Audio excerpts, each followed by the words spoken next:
d'être ce que nous sommes, d'avoir ce que nous avons, de se contenter de ce que Dieu fait de nous, cette joie que Dieu veut que nous puissions vivre, cette joie que Dieu veut que nous puissions maintenir, demeurer dans cette joie pour l'éternité, pas seulement ici sur terre, mais même quand Christ reviendra nous prendre. Nous parlons du bonheur, mais le bonheur a des préalables, le bonheur a des principes. Et nous sommes en train de parler de ces principes qui peuvent nous amener à vivre le bonheur. Parmi les principes du bonheur, la paternité est une chose à beaucoup considérer. La paternité, quand je parle de paternité, je l'ai dit le dimanche passé, je vais juste récapituler pour ceux qui ne nous avaient pas suivis. Quand je parle de paternité, je parle de la relation père et fils. La relation enfant et parent. Et cette relation est à considérer parce que elle peut nous faire vivre le bonheur. La parole de Dieu est claire là-dessus lorsqu'elle est en train de donner des conseils aux enfants de pouvoir respecter leurs parents. La Bible dit que celui qui maudit son père et sa mère, sa lampe s'éteindra. Mais celui qui a de l'estime, de la considération, du respect pour son père et pour sa mère, vivra longtemps. Alléluia. Il y a des gens qui ne sont pas heureux seulement parce qu'ils ne considèrent pas leurs parents. Ils n'ont pas cette valeur, ils n'ont pas la connaissance de cette valeur qu'a un père dans leur vie. Et c'est vraiment dommage de voir un enfant qui ne respecte pas ses parents. Et parfois c'est par manque de compréhension ou par manque de connaissance. Voilà pourquoi c'est important que nous parlions de ces choses, afin que nous puissions avoir la connaissance de la vraie valeur de nos parents, tant biologiques que les parents dans la foi. Les parents qui nous ont donné naissance pour que nous soyons des êtres vivants sur la terre, mais aussi les parents qui nous ont donné naissance dans la foi pour que nous soyons enfants de Dieu. Les parents qui nous nourrissent dans la foi, comme les gens ont l'habitude de dire les pères spirituels, ou les pères dans la foi, qui nous enseignent la parole, qui nous encadrent spirituellement. Quelle est la considération que nous leur donnons? Cela aussi peut nous permettre de vivre le bonheur ou de passer à côté du bonheur seulement parce que nous avons manqué de considérer, de respecter, de vénérer, d'honorer, d'obéir nos parents. Alléluia.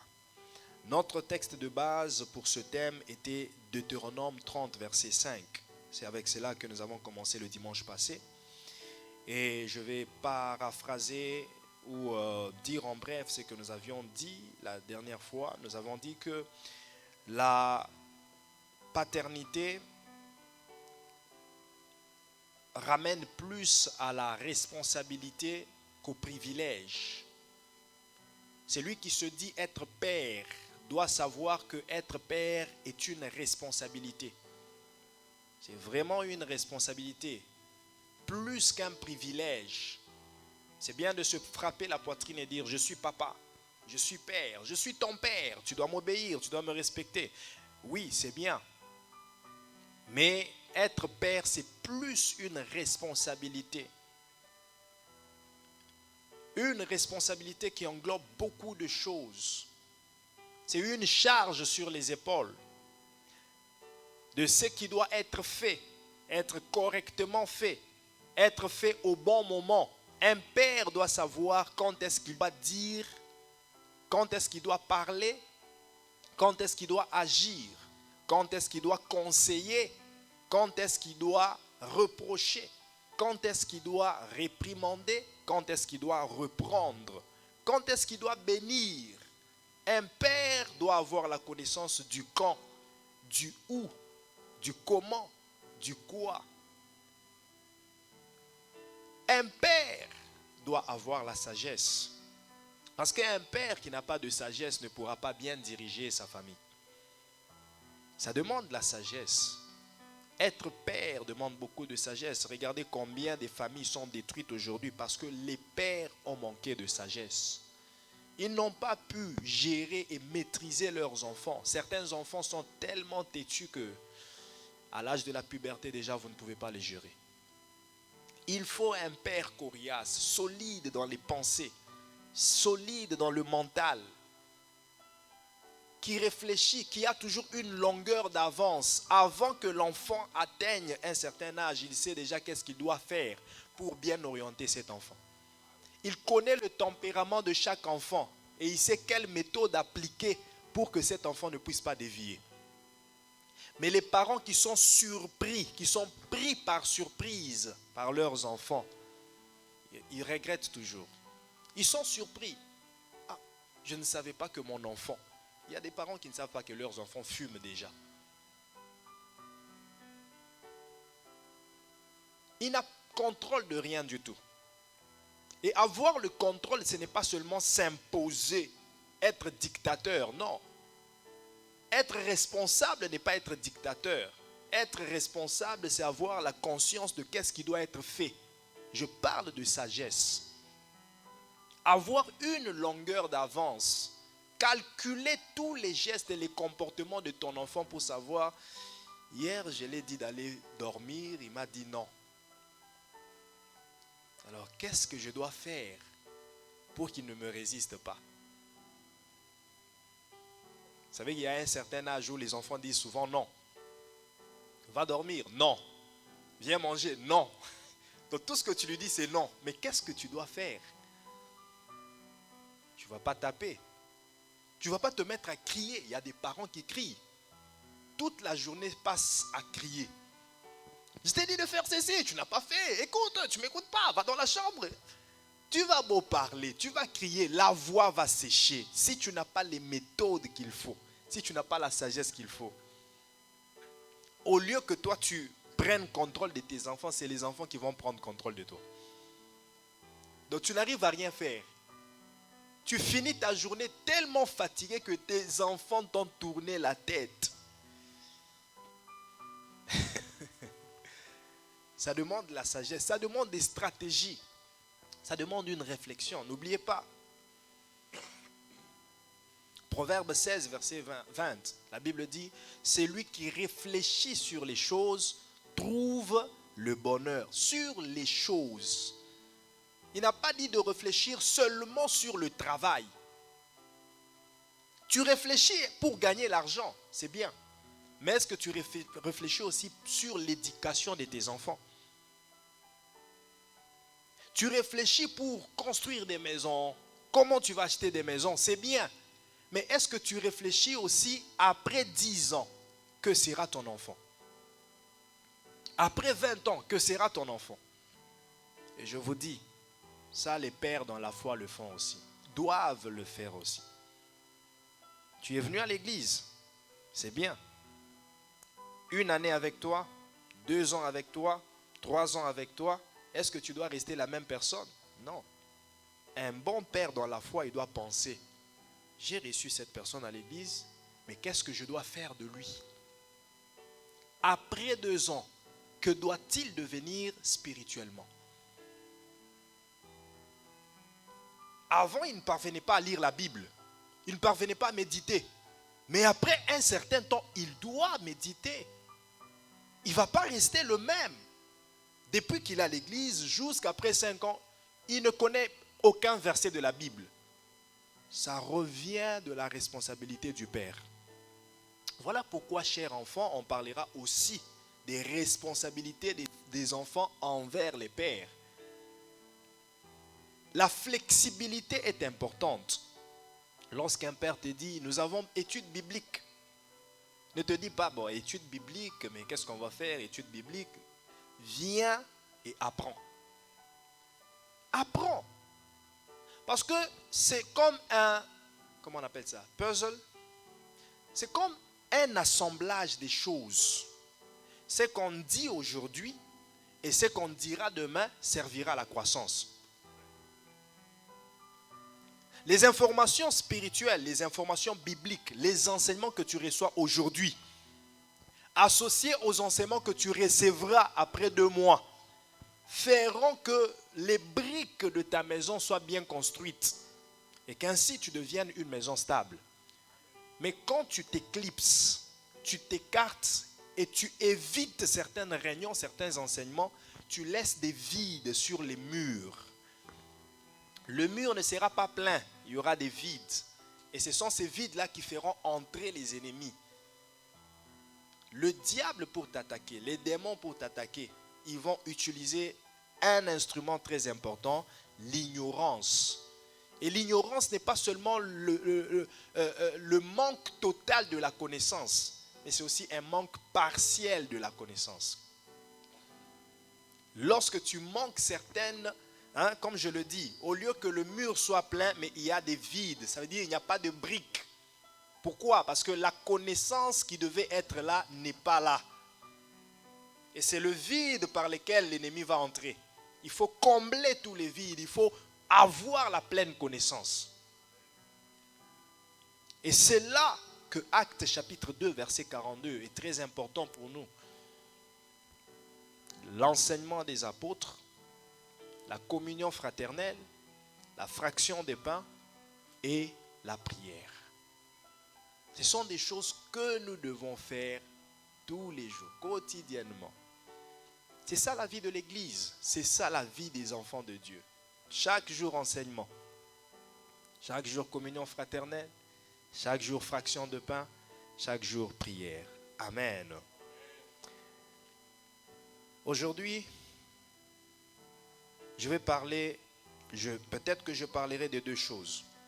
Qui est un père, tant biologique que spirituel? En tout cas, quand je parlerai de père, combinez les 2. Je ne vais pas à chaque fois dire que c'est biologique et spirituel.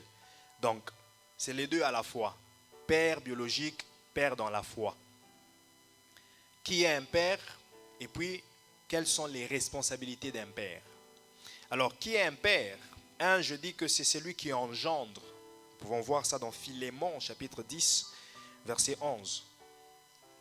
Philémon 10, verset 11. Un père, c'est celui qui engendre. Et engendrer, c'est donner naissance. Un père, c'est celui qui donne naissance. Philémon. Si quelqu'un a trouvé, il peut m'aider à lire. Parce que moi, j'ai du mal à trouver déjà. Cette Bible, je l'ai utilisée il y a longtemps et les papiers se sont collés. Je n'ai pas voulu utiliser ma grosse Bible qui pèse des tonnes. Philémon. Philémon, verset 10 à 11, je voulais dire. Philémon, verset 10 à 11, parce qu'il n'y a qu'un seul chapitre. Philémon 10 à 11. Je te prie pour mon enfant que j'ai engendré étant dans les chaînes, Onésime, qui autrefois t'a été inutile, mais qui maintenant est utile et à toi et à moi. Vous voyez ici, Paul est en train de parler à Philémon. Paul s'adresse à Philémon. Qu'est-ce qui se passe? C'est comme si... Ah, tu n'arrives pas à mettre le chauffage. Il faut que tu te débrouilles. Paul est en train de parler à Philémon. Philémon, c'était un enfant à Paul, un enfant dans la foi à Paul. Écoute ce que Paul dit à Philémon. Onésime, parce qu'il y avait un autre enfant du nom de Onésime. Onésime était un enfant, je dirais, turbulent, un enfant qui ne faisait pas ce que Paul lui recommandait de faire. Lorsque Paul disait « allons-y à Troas », Onésime refusait d'y aller. Il était un peu... il n'était pas encore plongé dans la vision de Paul. Il n'était pas encore intégré dans la vision de Paul. Il n'avait pas embrassé la vision de Paul pour recevoir l'enseignement que Paul donnait et puis marcher dans la voie que Paul lui montrait. Et Onésime était appelé à travailler avec Philémon. Amen. Amen. Onésime devait travailler avec Philémon. Mais Philémon se rendait compte que la lourdeur de Onésime ne lui permettait pas de travailler avec lui. Est-ce que je peux avoir votre attention? Laissez les autres travailler là-bas. Amen. La parole, c'est ici. La parole, c'est ici. Laissez-le faire ce qu'ils font.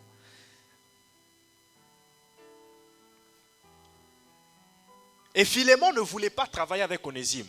Parce que Onésime, c'était toujours des problèmes. Quand il faut venir à la chorale, il n'est pas là. Non, je n'ai pas le temps. Je vais aller travailler. J'ai un examen.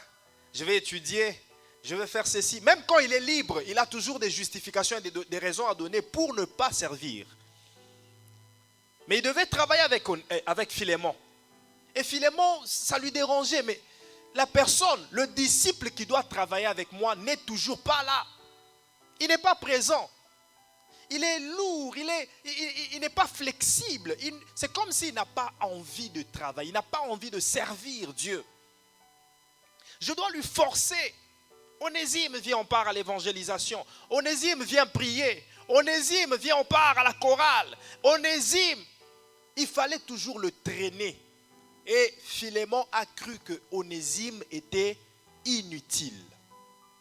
Celui-là, il ne peut pas servir Dieu. Ce n'est pas son truc. Il doit aller faire autre chose. Il est inutile. Et Paul a récupéré Onésime.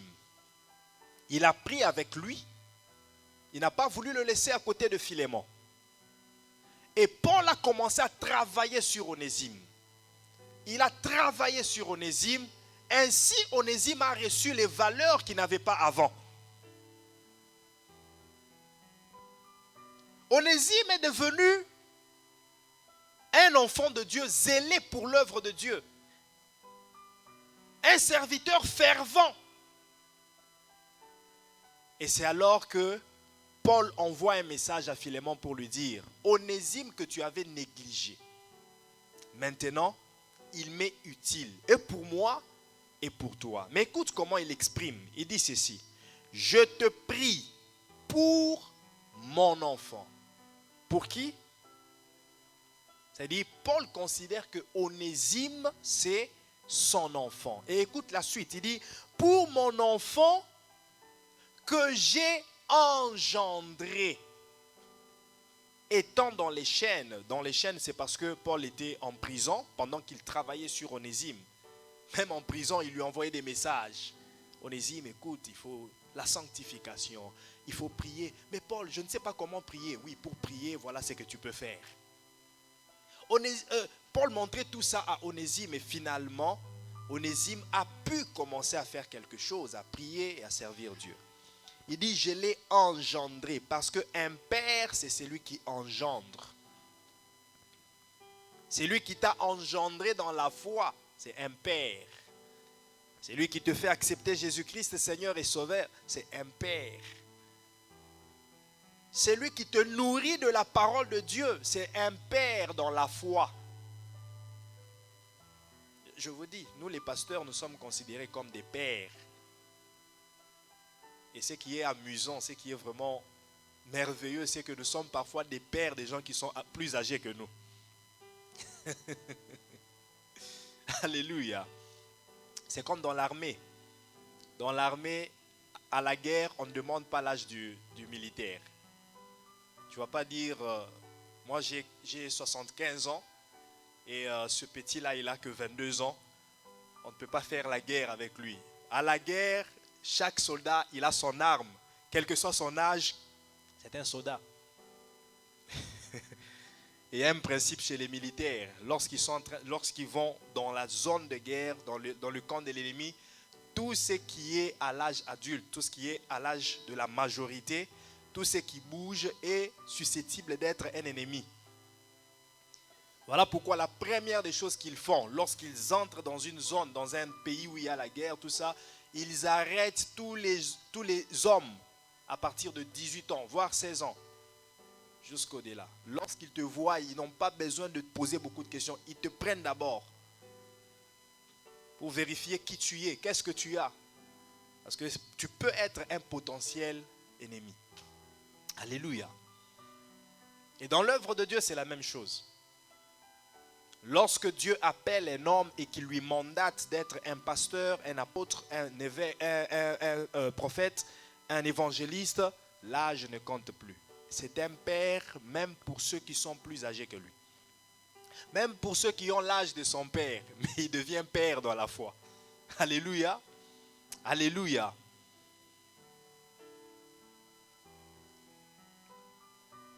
Un père, c'est celui qui engendre. Nous pouvons le voir encore dans 1 Corinthiens chapitre 4, versets 14 à 15. 1 Corinthiens 4, 14 à 15. 1 Corinthiens 4, 14 à 15.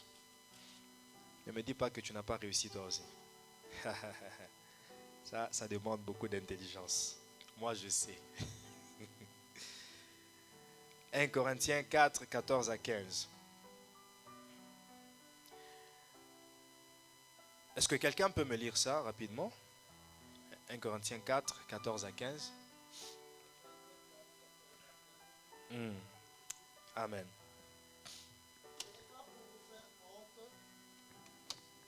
Ce n'est pas pour vous faire honte que j'écris ces choses, mais je vous avertis comme mes enfants bien-aimés. Car quand vous auriez 10 000 maîtres en Christ, vous n'avez cependant pas plusieurs pères, puisque c'est moi qui vous ai engendré en Jésus-Christ par l'Évangile. Voilà. Amen. Vous pouvez avoir plusieurs maîtres, plusieurs mentors, plusieurs conseillers, plusieurs. Ils peuvent aussi être vos mentors peuvent aussi être des pasteurs. Vous consultez un certain pasteur qui dirige une certaine église, mais ce n'est pas parce que vous le consultez qu'il est forcément votre père. Ça peut être un mentor, il n'est pas votre père, parce que ce n'est pas lui qui vous a engendré, ce n'est pas lui qui vous nourrit régulièrement. C'est comme dans la vie normale. Chez les voisins, il y a un père, n'est-ce pas? Il y a le papa de mon ami. Je peux aller chez lui et demander certains conseils. Mon père m'a dit que tu es ingénieur en construction. Je voudrais quand même faire ce programme. Qu'est-ce que tu peux me dire? Il peut te donner des conseils sur ça. C'est un père. Il est aussi un père pour toi parce qu'il a l'âge de ton père. Mais ton vrai père, c'est celui qui t'a engendré biologiquement. Donc on peut avoir des mentors qui nous entraînent, qui nous conseillent. Ils sont évangélistes, ils sont pasteurs, mais ils ne sont pas forcément nos pères, pas directement nos pères. Un père, c'est celui qui engendre. Je vous ai engendré. Et engendrer signifie produire un semblable. Produire celui qui te ressemble. Alléluia. Produire celui qui est pareil à toi, qui est identique à toi. Et dans la foi, un vrai père doit produire des enfants qui lui ressemblent, qui disent des choses qu'il dit et qui font des choses qu'il fait. Voilà pourquoi il faut avoir un bon père. Parce qu'un père est un modèle, c'est un exemple. Tout ce que le père fera, c'est tout ce que les enfants feront. Vous voyez, dans le domaine de l'église, si vous avez un pasteur qui est calomniateur, même les fidèles aussi seront calomniateurs. Si déjà le pasteur prend l'affaire le problème, la situation du frère Christian, quand le frère Christian vient, pasteur, voilà tel problème, voilà, je regrette, j'ai fait ceci. Ah, c'est vrai ça? Et puis moi, je prends ça, je vais avec chez papa Alain pour lui dire, Christian, voilà ce qu'il a fait. C'est la calomnie. Maintenant, en le faisant, comme moi je suis père et que je le fais, je me tiens ici, j'enseigne. Vous ne recevez pas seulement les paroles que je dis, mais aussi l'esprit qui se libère après cette parole. Or, l'esprit est un conteneur. Lorsque l'esprit vient, il vient avec tout ce que j'ai libéré de moi, tout ce que je suis. Ça veut dire vous recevrez même l'esprit de la calomnie. C'est ainsi, parce que le leader est calomniateur, toute l'assemblée aussi est calomniateur. Mais si le leader est discipliné, cette influence de la discipline s'imposera aussi sur l'assemblée. La bonne manière de prêcher les personnes, c'est de prêcher par l'exemple. Tu peux dire aux gens, fais ceci, fais cela, mais si toi-même tu ne le fais pas, ça ne servira à rien. Tu veux que tes enfants soient bien éduqués, sois toi-même bien éduqué. Comment toi-même tu insultes tes enfants? Tu prononces des gros mots. Hein? C'est comme ça qu'on dit, non? Les gros mots. Tu es à la maison, quand quelque chose ne va pas bien, tu prononces le mot qui commence par F. Et puis les enfants sont là. Tu crois qu'est-ce qu'ils vont faire aussi? Ils vont reproduire la même chose. Alors si tu veux qu'ils soient bien éduqués, évite déjà de prononcer les mots qui commencent avec F. Pas tous les mots, hein? Parce que femme aussi commence avec F. Hein? Mais vous connaissez le mot de quoi je parle. Je ne veux pas le dire. Parce que si je le dis, quelqu'un va le dire aussi demain. Alléluia. La bonne manière d'enseigner, de prêcher les gens, c'est de prêcher par l'exemple. Actes chapitre 1, verset 1. Théophile, souviens-toi de ce que Jésus a commencé de faire et puis d'enseigner. Ça veut dire Jésus lui-même le faisait. Et puis il enseignait.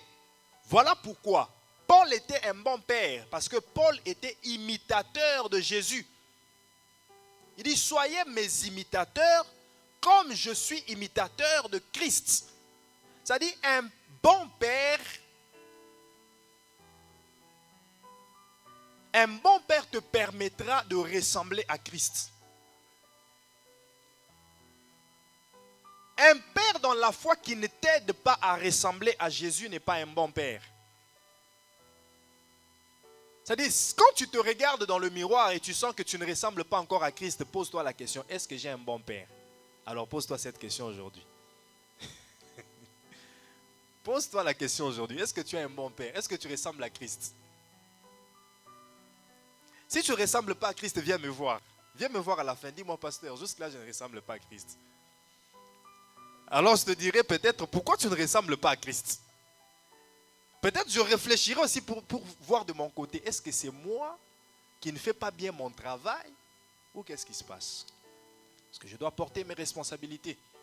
Mais si je regarde de mon côté, je sens que mes responsabilités, je les prends. C'est-à-dire que les failles peuvent être aussi de ton côté.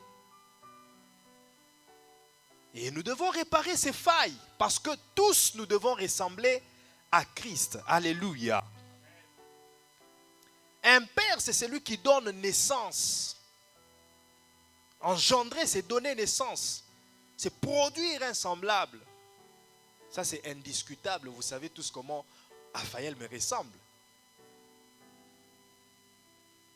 Donc, quand vous les regardez, vous n'avez pas, s'il était ici, s'il était ici, quelqu'un qui ne le connaît pas, il n'a pas besoin qu'on lui dise que c'est mon fils. En le regardant, il dit, ah, c'est son père.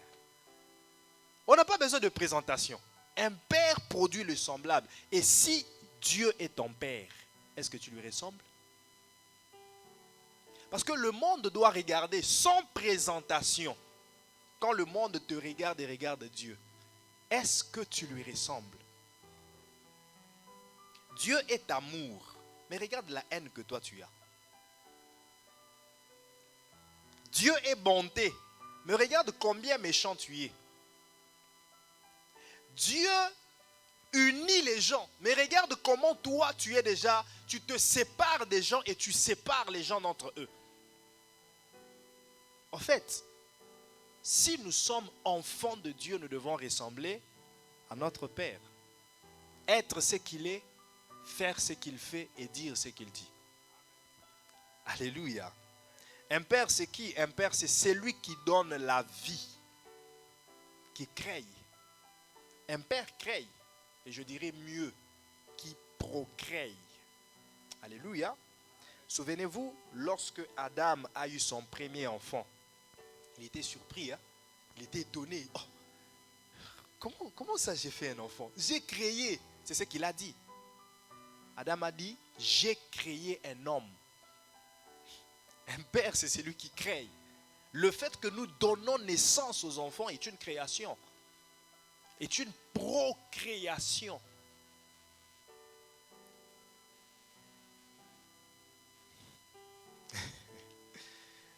Jean 5, verset 26. Jean chapitre 5, verset 26.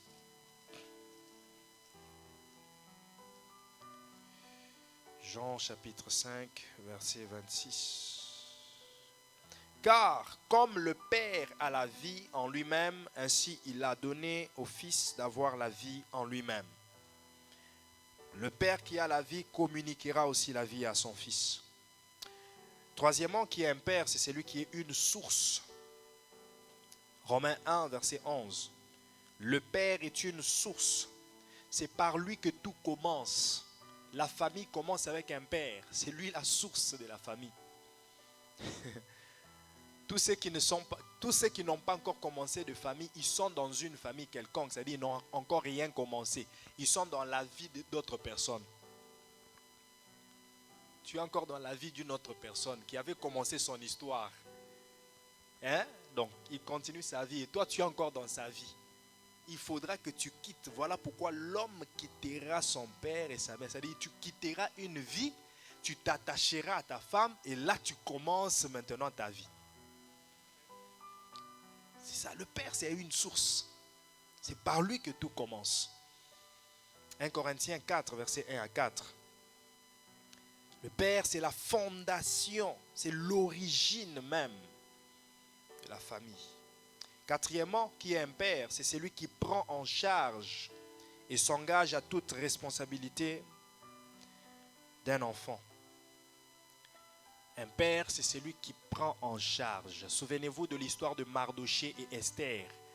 Mardoché était devenu comme un père pour Esther. C'est lui qui prenait en charge Esther. Les parents biologiques d'Esther étaient morts, mais c'est Mardoché, son proche parent, son cousin.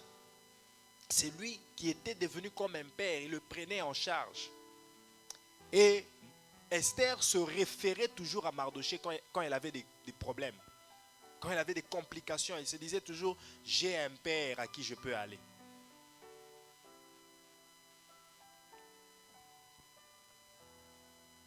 Un père, c'est celui qui est un modèle. Je l'ai déjà dit tantôt, c'est un exemple qu'il faut suivre. Un père, c'est celui qui a vécu avant le fils.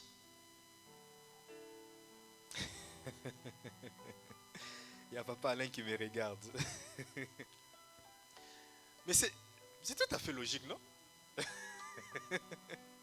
Mais en fait, ce qui a fait que ça soit bizarre, c'est parce que je l'ai dit. Et pourtant, c'est naturel. Souvent, parfois, quand on dit des choses naturelles, ça paraît bizarre. Et pourtant, c'est tout à fait normal. Le père a vécu avant le fils. Jamais un fils peut vivre avant son père. Non. Là, tu seras un extraterrestre, un zombie. Un père, c'est celui qui a vécu avant le fils. Il a vu le jour avant le fils. Et le père dans la foi aussi. Il a vécu avant le fils dans la foi. Il a l'expérience spirituelle des choses que le fils n'a pas. Il a livré des combats spirituels que le fils n'a jamais livrés. Il est passé par des chemins spirituels que le fils n'a pas livrés. N'est pas passé, je voulais dire. Alléluia. Qui est un père? C'est celui qui commence et rend productif. Il commence et il rend productif. Et dans le contexte spirituel, j'aimerais vous dire qu'il y a des femmes qui sont pères. Dans le contexte spirituel, il y a des femmes qui sont pères. Des femmes qui sont capables de rendre productif quelqu'un. C'est-à-dire une femme qui peut t'apprendre les béabas, les choses élémentaires de la vie chrétienne et t'amener à la croissance.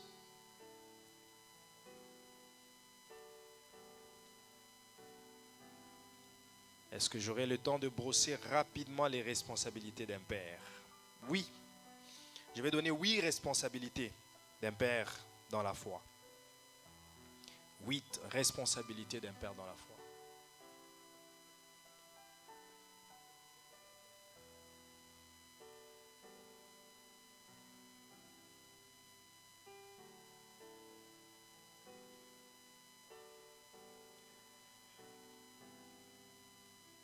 Les responsabilités d'un père dans la foi, je disais, premièrement, le père spirituel, le père dans la foi, aime ses enfants. C'est une responsabilité. Aimer est une responsabilité. Aimer est une responsabilité. Un père dans la foi aime ses enfants. 2 Timothée chapitre 1 verset 2. 2 Timothée chapitre 1 verset 2. 2 Timothée 1 verset 2. Un père doit aimer ses enfants. Vous voyez les pères qui n'aiment pas leurs enfants, ils ne se soucieront pas de l'éducation des enfants, ils ne feront pas tout pour leurs enfants, ils ne se battront pas pour que les enfants soient meilleurs. Ils ne se battront pas pour que les enfants soient meilleurs. Ils s'en foutent de ce que l'enfant devient. Que l'enfant mange ou pas, ça ne le regarde pas. Il dit, sa maman est là. L'enfant a faim. Il est là. Il ne sait même pas comment on fait un biberon. Il ne sait même pas comment est-ce qu'on fait. Il ne se débrouille pas pour que je fasse aussi quelque chose pour mon enfant. Il ne voit pas le lendemain de son enfant. Il laisse les enfants devenir ce qu'ils veulent. Le choix vous est donné. Devenez tout ce que vous voulez. Non, un père qui aime ses enfants les orientera, les encadrera et leur conscientisera pour que les enfants deviennent de bonnes personnes sur la terre. 2 Timothée chapitre 1 verset 2. Je vais lire à partir du verset 1. Toi donc, mon enfant, fortifie-toi dans la grâce qui est en Jésus-Christ. Et ce que tu as entendu de moi en présence de beaucoup de témoins, confie-le à des hommes fidèles qui soient capables de l'enseigner à d'autres. Donc, un père, il aime ses enfants. Il dit, ce que je t'ai confié, ce que je t'ai donné à toi, Timothée, à toi, mon enfant. C'est-à-dire, Paul avait le souci, il avait l'amour pour Timothée. Il avait l'amour pour son enfant. 1 Jean chapitre 3 verset 18. 1 Jean 3 verset 18.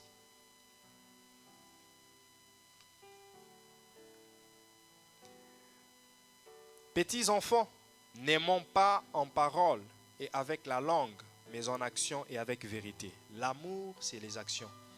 Tu peux dire, je t'aime, je t'aime, je t'aime, je t'aime, je t'aime, je t'aime. Mais le je t'aime en parole ne suffit jamais. Il faut des actions concrètes qui accompagneront et attesteront, je dirais même, prouveront cet amour. Quelqu'un peut savoir et reconnaître que tu l'aimes seulement par les gestes que tu poses à son égard. Les gestes que tu poses, l'attention que tu lui donnes. Tu lui accordes beaucoup d'attention. Les gestes que tu poses, tu te soucies de son évolution dans la vie. Tu te soucies de sa croissance. Un père dans la foi se soucie de la croissance spirituelle de ses enfants. Lorsqu'il est là, il réfléchit, je te disais tantôt, il réfléchit à 10 ans après, qu'est-ce que tu deviendras?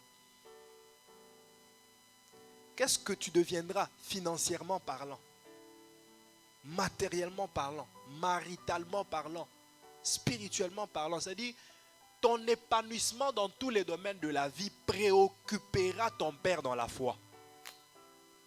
C'est une préoccupation. Et un bon père dans la foi, quand tu réussis dans la vie, il est content. Il est joyeux, il est dans la joie d'apprendre que Christian a acheté des maisons. Oh, quel bonheur. D'apprendre que Elisha s'est marié. Oh, quel bonheur. D'apprendre que Saint-Tiche est devenue directrice dans une très grande compagnie. Elle a un très bon salaire. Quel bonheur. Alléluia. Ce souci-là est dans son cœur. Je veux que mes enfants dans la foi progressent, aillent de l'avant. C'est une préoccupation, ça doit être une préoccupation pour ton père dans la foi. S'il ne se préoccupe pas de ça, si pour lui, il s'intéresse seulement que tu viennes à l'église, ta santé, il ne sait pas comment tu vas. Tu as fait 1 mois sans venir à l'église. Il ne demande pas. Pourquoi tu ne viens pas? Et tu es malade. Et toi aussi, comment tu peux être malade et t'absenter sans le lui dire? Tu attends qu'il te demande. Non, mais c'est toi qui es malade. Dis-lui, pasteur, je suis malade. Si tu ne me vois pas ces derniers temps, je ne me sens pas bien. Et toi, tu fais des caprices inutiles. Oh non, je ne vais pas lui dire que lui-même m'appelle. Mais comment est-ce que je saurais qu'il faut t'appeler parce que tu es malade? Il y a beaucoup de raisons qui peuvent faire que tu ne viennes pas. Il ne faut pas se compliquer les choses. La vie est simple. Maintenant, là, il fait maintenant très chaud. Il faut diminuer un peu seulement. Diminue, ne veut pas bouger beaucoup de choses. Diminue seulement. Il fait très chaud, ça. Je le sens dans... N'est-ce pas? Il fait très chaud, non? Non? Ah, il y en a qui disent oui et les autres non. Donc, sans blague, j'ai très chaud. Ça n'a pas changé? Ah non, mais quand même. Ben, laisse alors. Laisse alors. Sinon, il fait chaud. Je le sens. Papa l'indique, c'est l'onction.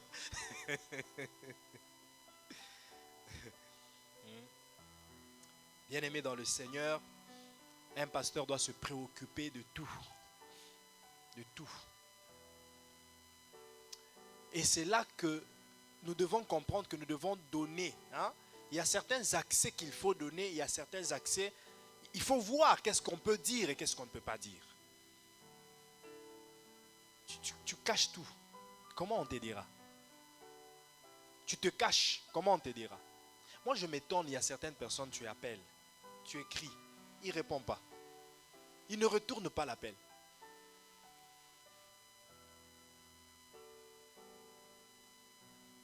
Tu te poses la question, mais je suis là pour l'aider. Voilà qu'il repousse l'aide qui est en train de venir vers lui. Et le jour où il sera, écoutez, il ne faut pas chercher la solution lorsque le problème est devenu grave. Il faut toujours avoir la pensée, la mentalité de la prévention. Et non, je vais dire ça autrement. Il a déjà compris. Je vais dire ça autrement. Parce que le mot qu'il faut ne vient pas. Je disais ceci. Ayons une pensée préventive et non une pensée curative. Il ne faut pas attendre que ça soit grave pour venir chercher la guérison, pour chercher la réparation. Aidez-moi, je suis dans le trouble, Non, mais on peut t'aider déjà à éviter le trouble, au lieu de t'aider à sortir du trouble. C'est mieux qu'on s'entraide à éviter le trouble.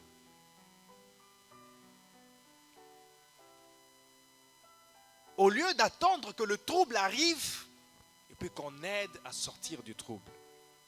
Et le Père, il est là pour aider à éviter le trouble. Dans tes choix, écoute, j'ai toujours l'habitude de dire aux gens, les conseils ne sont pas un acquis. Lorsque quelqu'un te dit, de mon point de vue, je trouve que tu peux aller à droite. C'est un point de vue. Et il explique, il donne les arguments pourquoi tu devras aller à droite. C'est à toi maintenant de prendre cela, analyser et puis prendre la décision. C'est à toi de prendre la décision, pas à moi. Moi, j'ai juste donné des conseils.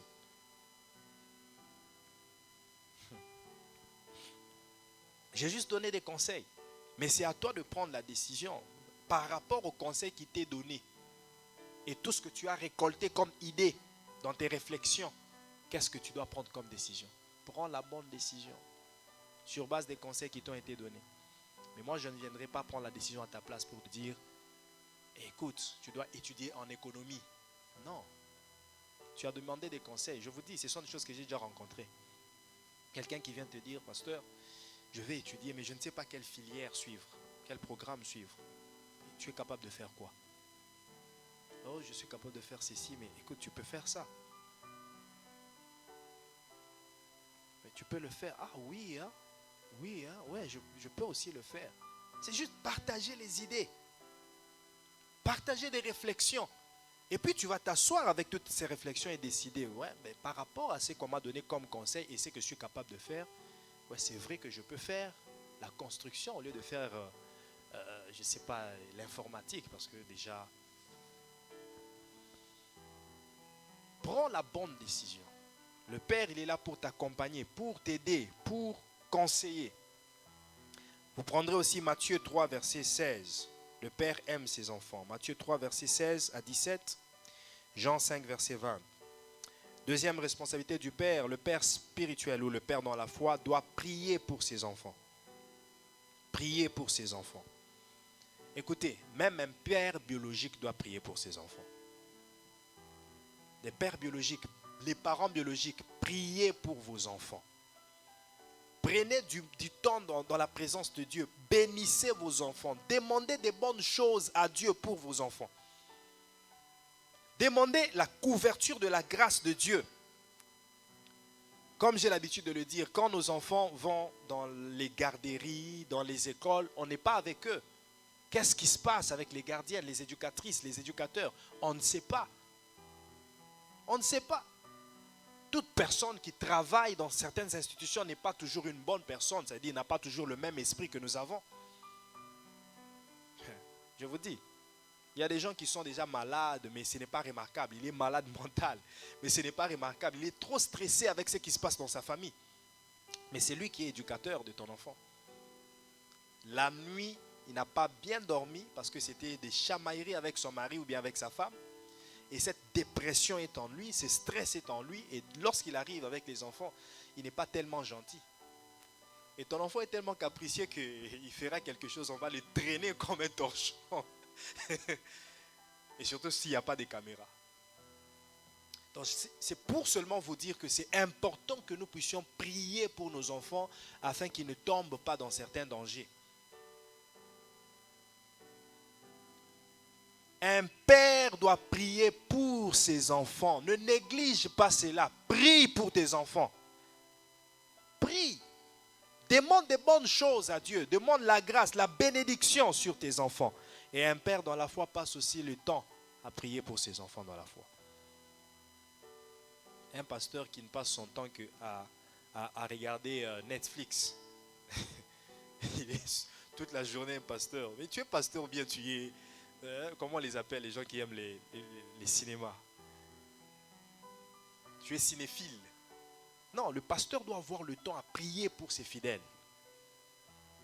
Et c'est ce que la Bible dit dans Actes chapitre 6. Lorsque les apôtres se mettaient à partager la nourriture, ils se disent, mais attends, comment est-ce que nous, on est maintenant là à partager la nourriture aux gens? Non, notre rôle à nous, c'est la parole et la prière. C'est comme ce matin, je suis entré, j'ai trouvé que le corridor était très sale. J'ai pris la brosse et j'ai commencé à brosser.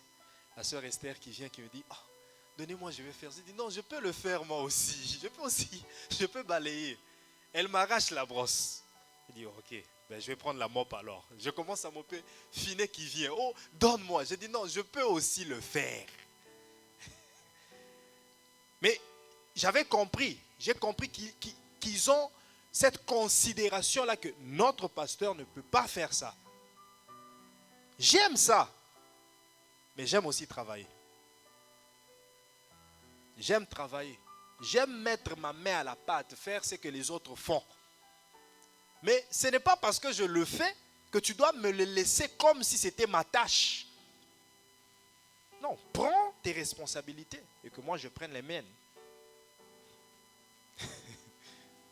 Prends tes responsabilités. Que moi je prenne les miennes. Sinon, je n'aurai pas le temps de prier pour toi. Parce que je dois tout faire. Je dois venir ici et m'assurer que le son est bon. Et tout ça, c'est le temps. Le temps que je devais consacrer à la prière. Le temps que je devais consacrer à la méditation de la parole pour que je vienne enseigner bien. Et je suis là à faire des choses que tu devais faire. Je ne sais pas si quelqu'un comprend. Donc, un père dans la foi doit prier et cela demande le temps. Voilà pourquoi il y a beaucoup de responsabilités ici qui doivent être prises par d'autres personnes. Je vous parle pour votre conscience. Je crois que je parle aux gens et ça entre dans vos oreilles, même si vous me regardez comme qu'est-ce qu'il est en train de dire. Oui, je dis ce que je suis en train de dire, maman Saint-Tiche.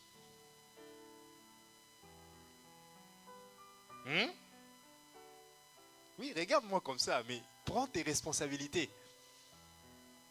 Aussi longtemps que tu ne les prends pas, je ne serai pas efficace dans la prière. Aussi longtemps que tu ne les prends pas, je ne serai pas efficace dans la parole. Ne dis pas non, le pasteur prêche déjà bien. Je prêche bien, ça demande de concentration, ça demande beaucoup de temps.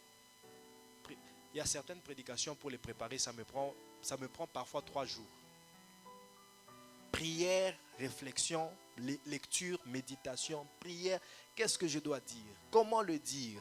Pourquoi le dire? L'objectif poursuivi, c'est quoi? Tout ça, c'est un travail. Alors quand tu le fais et que tu viens faire d'autres tâches techniques, logistiques, un père doit avoir le temps de prier pour ses enfants. Est-ce que j'ai donné des versets? Jean 17, verset 9 et 20, Jésus a prié. En tout cas, s'il vous plaît, le chauffage est très fort. Ça me fait très mal à la tête. Si on peut diminuer un peu seulement, ça fait très mal à la tête maintenant.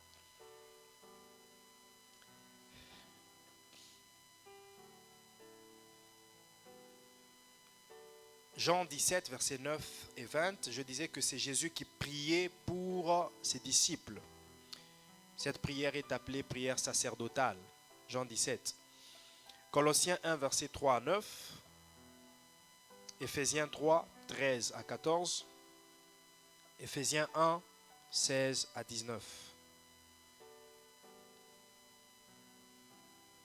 Je reprends Jean 17, 9 et 20. Colossiens 1, 3 et 9. Éphésiens 3, 13 à 14. Éphésiens 1, 16 à 19. 3. Le père dans la foi doit faire la promotion de ses enfants. Il doit promouvoir ses enfants. Il doit faire la publicité de ses enfants. Il doit parler en bien de ses enfants. Écoutez, il y a une chose. Un père qui te reproche, c'est bien. Un père qui te corrige, c'est bien. Mais un père qui parle de tes erreurs à d'autres personnes, ce n'est pas bien. Alléluia. C'est-à-dire, un père peut te gronder, te reprocher, mais il le fait parce que c'est un père.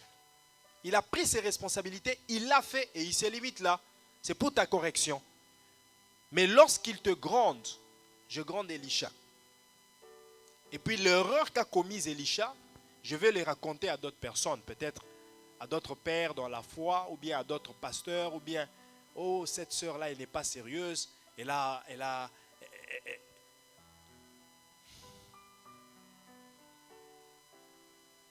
Donc, tu prends la vie de tes enfants dans la foi pour aller les exposer ailleurs.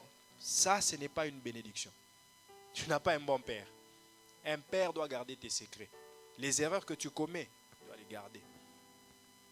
Pour lui-même, il les gère pour lui-même. Les choses qui se font dans ta vie, il les gère pour lui-même. Un père doit faire la promotion. Mais lorsqu'il parle à d'autres personnes, il doit parler en bien. Christian, c'est vraiment un enfant fidèle. Mais quand il dit c'est un enfant fidèle, il sait que tu as des erreurs. Mais il parle des bonnes choses que tu fais. Il fait ta publicité. Elisha, oh, c'est une servante très fidèle. Béni, oh, j'aime comment elle modère, elle monte en dimension. Mais tes erreurs, il les garde. Il ne va pas les raconter. Mais il fait plutôt ta promotion. Même dans la vie normale. Un père qui, quand il rencontre ses amis, hey, comment va ton fils? Ah, ce petit-là, il est trop turbulent, il me donne la colère. Oh. Non, gère-le. C'est ta responsabilité. Tu dois gérer ça dans ta maison. Et tu dois montrer à tes amis que ton enfant est un bon enfant. Sinon, ils garderont cette image en eux que l'enfant de notre ami est un mauvais enfant. Et chez eux, ils vont interdire à leurs enfants de marcher avec ton enfant parce que tu as fait la mauvaise publicité de ton enfant. Alléluia. Matthieu 17, versets 4 à 5. Luc 10, versets 17 à 19. Philippiens 2, verset 29. 2 Corinthiens 8, versets 18 et 23. En tout cas, je n'ai plus le temps de lire. Vous allez lire à la maison. Matthieu 17, 4 à 5. Luc 10, 17 à 19. Philippiens 2, 29. 2 Corinthiens 8, 18 et 23. Quatrièmement, l'autre responsabilité de père, le père dans la foi assure la réussite et l'épanouissement de ses enfants. Ça, je l'avais déjà dit. On va juste lire 1 Chronique, chapitre 22, versets 14 à 16. 1 Chronique 22, 14 à 16. Un père dans la foi assure, il travaille sur l'épanouissement et la réussite de ses enfants. 1 Chronique 22, 14 à 16. Écoute, la Bible dit ceci. Voici, c'est David qui parle.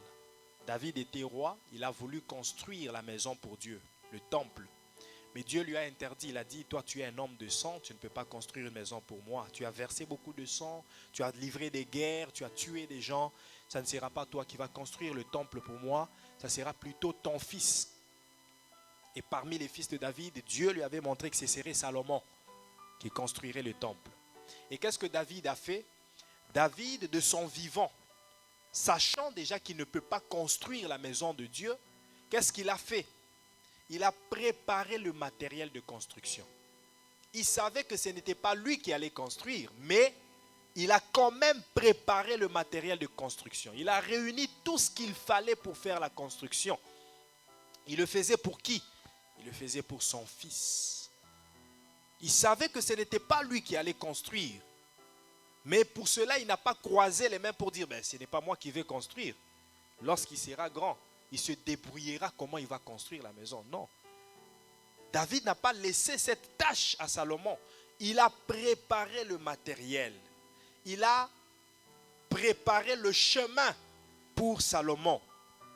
Et lorsque Salomon a grandi, David lui dit, verset 14, voici, par mes efforts, j'ai préparé pour la maison de l'Éternel 100 000 talents d'or, 1 million de talents d'argent et une quantité d'airain et de fer qu'il n'est pas possible de peser, car il y en a en abondance. J'ai aussi préparé du bois et des pierres, et tu en ajouteras encore. C'est-à-dire, il a fait une part, il a préparé le matériel, mais il savait qu'il y avait des matériels qui allaient manquer. Ce qui va manquer, Salomon va ajouter. Mais au moins, je lui ai déjà préparé un bon nombre de matériel pour qu'il puisse construire la maison. Verset 15, tu as auprès de toi un grand nombre d'ouvriers, des tailleurs de pierre et des charpentiers, des hommes habiles dans toute espèce d'ouvrage. Donc, il a préparé le terrain, il a préparé le matériel et il a mis ça à la disposition de Salomon pour que Salomon ne souffre pas beaucoup, pour qu'il ne cherche pas beaucoup. Ça, c'est ce que beaucoup de parents ne comprennent pas qu'ils doivent faire. Préparer l'avenir des enfants.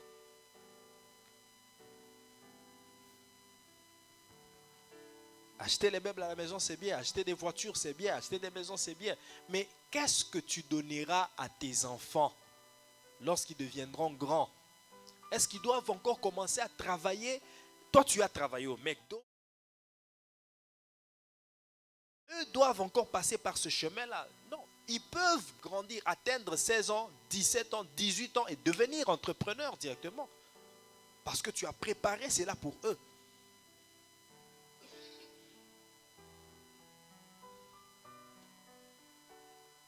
Finir ses études et trouver une entreprise bien construite, bien bâtie déjà. Et tu lui dis, ça c'est ton entreprise, c'est toi qui es le directeur de cette entreprise. Finir ses études et savoir que papa avait des maisons qui sont en location et c'est moi qui vais être le gérant de tout ça. Et le père dans la foi aussi, il prépare l'avenir, il assure la réussite et l'épanouissement de ses enfants spirituellement aussi. La réussite dans le ministère, les enfants qui ont le ministère. Il est évangéliste, il a un ministère prophétique. Un bon père dans la foi assure la réussite de ce ministère-là. Pour qu'il soit un bon évangéliste, un bon pasteur, là où il ira, il se retrouvera quelque part, pasteur. Il doit bien faire son œuvre. Parce que s'il ne le fait pas bien, la faute sera à qui? À celui qui l'a formé. C'est celui qui l'a formé. Alléluia. Amen. Cinquièmement, le père dans la foi doit pourvoir aux besoins financiers et matériels de ses enfants. Le père tant biologique que le père dans la foi. Pourvoir aux besoins financiers et spirituels. Ça, je l'ai déjà dit beaucoup de fois ici, que le pasteur peut aussi te donner de l'argent, te faire des cadeaux, te faire des dons. Les pasteurs ne sont pas seulement des gens qui attendent qu'on leur donne. Qu'on leur donne, non. Il peut aussi prendre en charge la scolarité d'une personne. L'Église peut faire ça.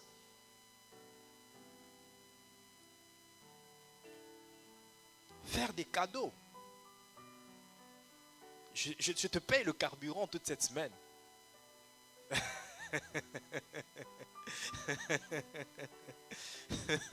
Ça vous aimez. Donc c'est ça. C'est-à-dire c'est le don, l'affaire des dons, c'est vice-versa. Tout le monde peut donner. Et nous avons parlé de Actes chapitre 20, verset 35. Il y a plus de bonheur à donner qu'à recevoir. Et vous vous rappelez que cette affaire-là, Paul l'a dit non aux fidèles, mais aux hommes de Dieu. C'était aux serviteurs de Dieu que Paul le disait. Pour leur conscientiser que ne soyez pas là seulement pour qu'on vous donne. En tant que ministre de Dieu, vous devez aussi donner à ceux qui manquent. Donnez-leur. Celui qui n'a pas mangé, achetez-lui la nourriture. Ne lui dites pas, moi je suis ministre de Dieu, je vais juste prier pour toi. Il ne va pas manger la prière. Achète-lui la nourriture. Regardez comment nous nous comportons avec certains SDF qui demandent des coins, des pièces de monnaie sur la route. Parfois on refuse de leur donner. Parfois tu te dis, si je lui donne, il va acheter la cigarette. Ce n'est pas ton problème. Prie pour lui. Que sa conscience agisse, que Dieu touche son cœur, que cette cigarette-là d'abord va le détruire physiquement. Va détruire ses poumons, son foie. Et que spirituellement aussi ça lui détruit. Tu peux lui glisser ce mot-là, mais ne refuse pas de lui donner parce qu'il va en faire mauvais usage. Non. Donne-lui parce que tous ceux à qui tu donnes, tu ne sais pas quel usage ils en font. Tes amis, quand tu leur donnes l'argent, est-ce que tu vas suivre pour dire qu'est-ce que tu as fait avec cet argent? Non. Il y en a parfois qui sont SDF comme ça, ce n'est pas volontaire, ce n'est pas seulement la drogue. Il y en a, c'est les circonstances de la vie. Il s'est engagé dans les affaires n'ont pas bien tourné, mais il avait pris des financements par-ci par-là au gouvernement, et puis il est incapable d'en payer. Le gouvernement a saisi tous ses biens, il se retrouve dans un état critique. Il est sur la rue. Ils ont besoin d'aide. Même un simple manteau. Même un simple manteau, tu peux acheter 2 manteaux pour cet hiver. Tu dis, ça c'est le mien, l'autre je le donnerai à un SDF. Ce que nous nous mettons dans la tête, c'est quoi? Ah, le gouvernement les aide. Ce n'est pas tous qui reçoivent l'aide du gouvernement. Il y en a qui souffrent vraiment. Mais comment je vais savoir que celui-là souffre et celui-là reçoit l'aide? Ça, ce n'est pas ton problème. Toi, fais ce que tu peux faire. Amen. J'étais à quel point? 5. 6. Le Père sanctifie ses enfants. Sanctifier, c'est mettre à part. Le Père sanctifie ses enfants. Sanctifier, avant tout, avant qu'on aille dans l'idée de sainteté, c'est d'abord la mise à part, c'est la consécration. C'est la séparation d'avec. Un bon père, il te séparera de toute mauvaise personne. Tout ami qui n'est pas productif pour ta vie, un bon père fera tout pour que tu te sépares de cet ami.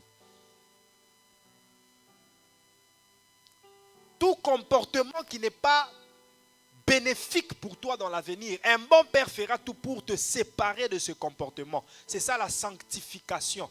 Te mettre à part pour un bon avenir. Te mettre à part pour une bonne vie. Mais c'est surtout aussi la vie de sainteté. Un bon père doit habituer ses enfants à la sainteté. Écoutez, je vais vous dire. Venir à l'église comme ça, c'est bien. Écouter les prédications qui nous plaisent, c'est bien. Et n'oubliez pas que la meilleure des prédications, c'est la prédication qui nous amène à la sanctification, à la sainteté. Alors ne te dis pas, je vais à l'église, mais je vais garder mes péchés. Ce sont mes péchés, je ne vais pas m'en débarrasser. Non, tu dois écouter le message de la sanctification et accepter d'abandonner les péchés, de marcher correctement devant Dieu. Acceptez d'abandonner le mensonge. Il y en a qui ont fait des mensonges leur seconde nature. Il fait la publicité de son mensonge. Il dit, moi, le mensonge, là, c'est automatique. Quand tu me poses une question, je n'ai pas besoin de réfléchir. Ça vient directement, mensonge. Comme je disais à quelqu'un, il y en a même leur salutation était mensonge. Bonjour, mais le bonjour qui te dit, c'est un mensonge. Tu lui dis comment ça va, il te dit ça va bien, mais c'est un mensonge. En réalité, il ne va pas bien. Il a des problèmes et il te dit ça va bien. Non, ce n'est pas par la foi, c'est vraiment un mensonge. Il pouvait te dire aussi, non, j'ai des problèmes. Non, il faut parfois dire ce qui ne va pas. Peut-être que c'est l'ami qui va t'aider. Amen. 7. Le père dans la foi doit bénir ses enfants. Bénir, prononcer des bonnes paroles sur ses enfants. Prononcer des bénédictions. La bénédiction, c'est le fait de bien dire. Prononcer des bons mots. Dire à ton enfant, tu seras une grande personne, une grande personnalité sur cette terre. Écoute, la vie et la mort sont au pouvoir de la langue. Et la bénédiction, c'est un monde de construction. Celui qui bénit est en train de construire. Toutes les paroles que nous prononçons sont des outils de construction.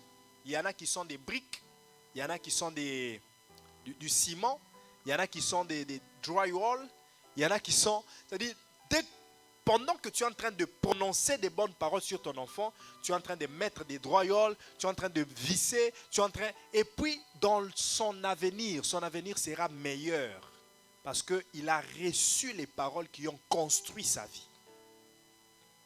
Les bonnes paroles construisent la vie. Hébreux chapitre 11 verset 20. Isaac bénit Ésaü et Jacob en vue des choses à venir. Comme j'ai l'habitude de le dire, Isaac n'avait peut-être pas des immeubles à donner à ses enfants comme héritage. Il n'avait peut-être pas l'argent à leur donner comme héritage. Mais il s'est dit, si je n'ai rien à leur donner, laisse-moi les bénir afin qu'ils soient meilleurs dans leur avenir. Et toute mauvaise parole que tu prononces sur ton enfant impacte, influence sa spiritualité. Et dans l'avenir, tu verras que ton enfant est turbulent. Ton enfant est... Et tu vas t'étonner, mais comment cet enfant, il ne me ressemble pas? Comment cet enfant? Mais comment? Tu te poses des questions sur ce que tu as fait dans le passé. Tu l'as beaucoup maudit dans le passé, voilà pourquoi il est ce qu'il est aujourd'hui. Tu l'as beaucoup maudit. Tu le maudissais sans te rendre compte que tu le maudis. À chaque fois que tu étais en colère, tu prononçais des mauvaises paroles sur ton enfant. Reprocher ne veut pas dire insulter. Reprocher ne veut pas dire prononcer des mauvaises paroles sur la personne. C'est reprendre quelqu'un, lui dire ce qu'il a fait de mal et lui demander de se corriger.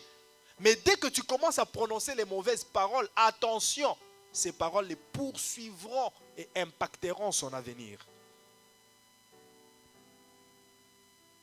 Voilà pourquoi quand tu grondes ton enfant, fais attention à ce que tu dis. Calcule-le déjà. Qu'est-ce qu'il a fait et qu'est-ce que je dois lui dire? Parce que si tu dis des choses sans te contrôler, surtout dans le domaine spirituel,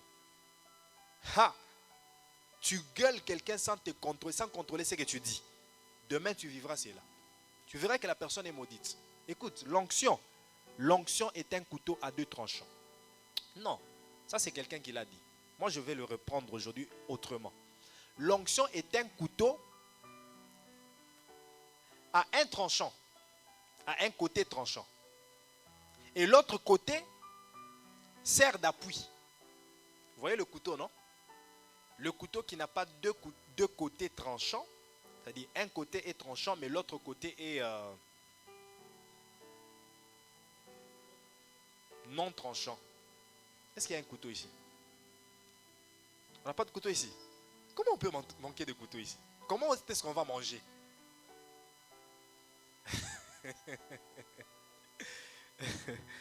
Tu vois, quand tu as un couteau, tu veux couper, par exemple, la viande.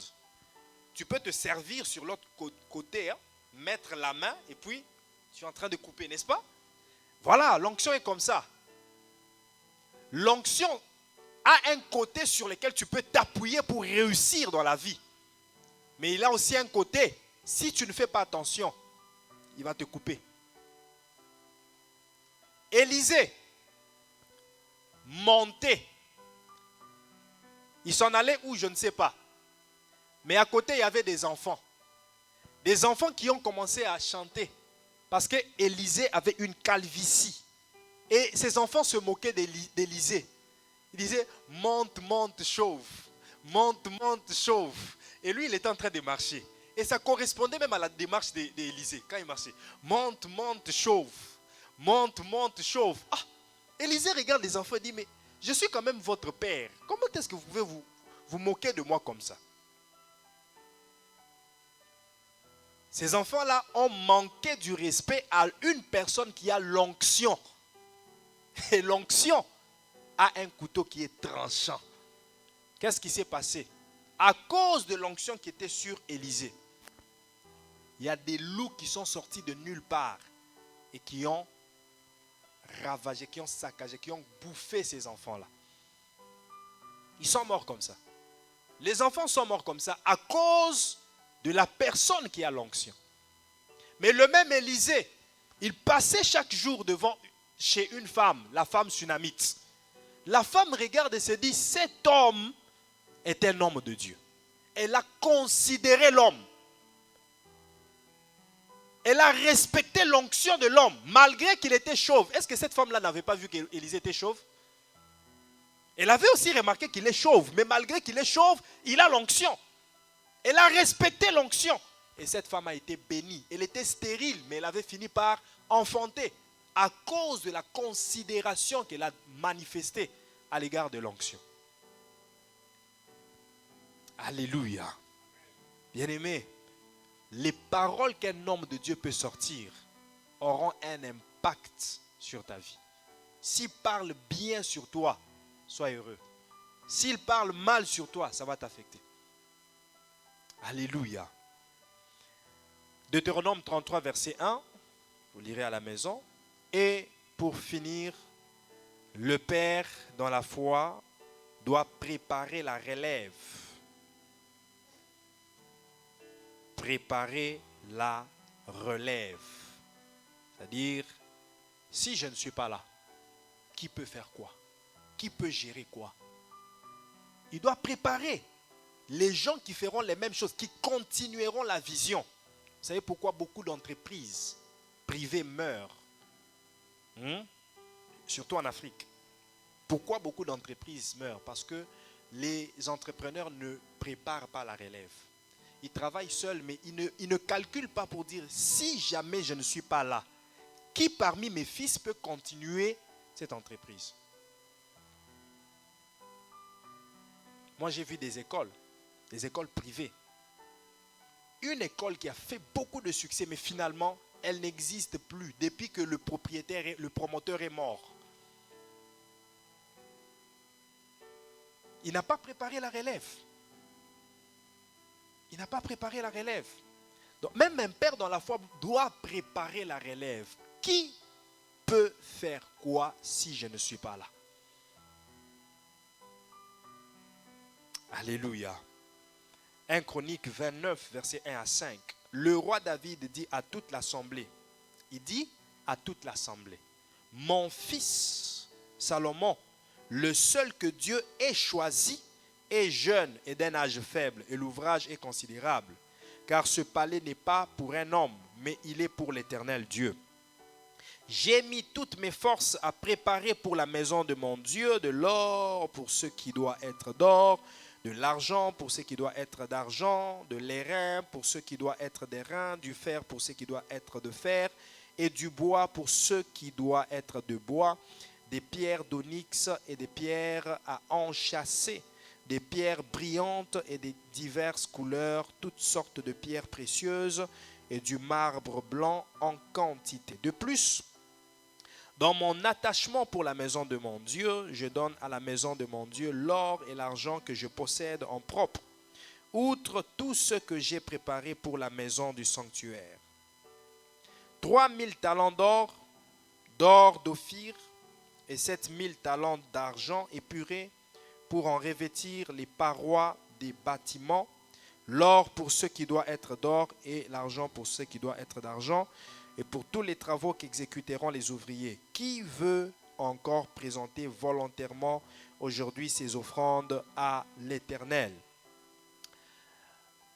David est en train de présenter la situation de sa préparation pour la construction. Et il montre déjà à l'assemblée que j'ai préparé déjà une relève.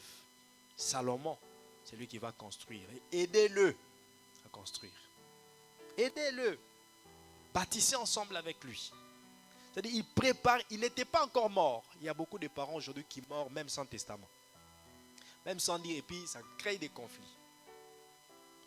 Même sans dire que telle parcelle reviendra à telle voiture reviendra à telle, ou voilà ce que vous devez faire de mes biens. Rien du tout.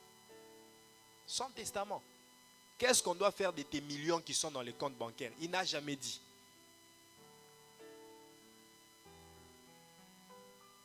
Amen. Amen. Un père dans la foi prépare la relève. Un père dans la foi prépare la relève. Bien-aimés dans le Seigneur, voilà les quelques responsabilités d'un père et la définition du père, qui est un père. Prochainement, nous parlerons des responsabilités des fils envers les pères et nous continuerons avec l'enseignement parce que nous sommes candidats au bonheur. Amen. Nous sommes candidats au bonheur et nous donnons les principes qui peuvent nous permettre de vivre mieux le bonheur. Incline ta tête en prière. Nous allons d'abord rendre grâce à Dieu pour sa parole.